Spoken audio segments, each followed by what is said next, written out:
is a new era for RIM, and the BlackBerry Z10 here is the first device to determine if the company lives to see another batch of smartphones and tablets. I'm Jessica Dalcourt with CNET, taking a look at the good and bad in the BlackBerry Z10. Now, the Z10 is a beautiful looking device, but it's also a very familiar looking one that would be hard to distinguish from a black iPhone 5 if it weren't for those BlackBerry logos on the front and on the back. If you're picky about build quality, the Z10 isn't as finely tooled as the iPhone, but in my opinion, it feels a little bit better in the hand, and in my tests so far, it has been durable. There's a 4.2-inch HD LCD screen on the all-black Z10 and a subtly textured soft touch finish on the back. The edges are straight and the corners are rounded. You won't find any buttons on the phone's face, and that's because the Z10 uses only a series of gestures to navigate around. For more on those, be sure to check out my full video and review of the BlackBerry 10 OS. You'll find the usual light and proximity sensors on the front and a 2-megapixel camera lens there as well. There are also 2 microphones, one each at the top and the bottom.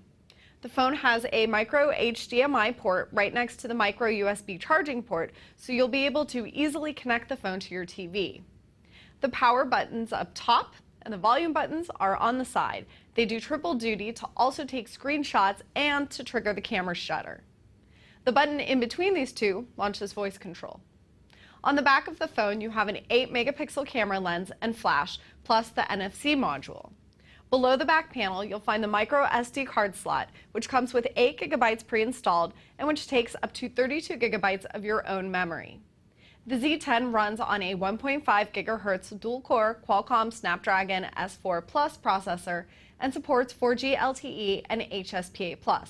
There's also support for global roaming. Now that we've got all the important specs out of the way, let's talk about what you really want to know: how well this phone works and if you should switch. Let's start with the camera. The 8-megapixel shooter was able to take some nice crisp photos through the standard and time shift modes. I do love the extensive photo editing tools though. You can take 1080p and 720p HD video on here and 720p HD video from the front camera.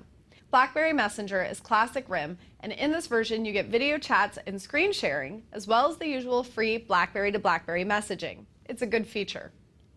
Apps will be a sticking point with the Z10 and all other BlackBerry devices going forward. At launch, you'll find Twitter, Facebook, LinkedIn, and Foursquare. Angry Birds Star Wars is the most fun pre-install by far, and don't be fooled by this YouTube app, it's just a bookmark to the mobile site. So, should you get the BlackBerry Z10? Let me just say that if you've been patiently waiting for RIM's next touchscreen smartphone, then I think you're really going to love this phone. It's got a grown-up look and feel, and it keeps all the security and business features, the smart keyboard tricks, and BlackBerry Messenger app that RIM is really known for. However, if you're not especially enamored of BlackBerry to begin with, and you're happy where you are, I recommend staying put for at least another software iteration so that RIM can further build up its app base and iron out these first-generation OS kinks. For CNET, I'm Jessica Dalcourt. You can read the full BlackBerry Z10 review and BlackBerry 10 OS reviews on cnet.com.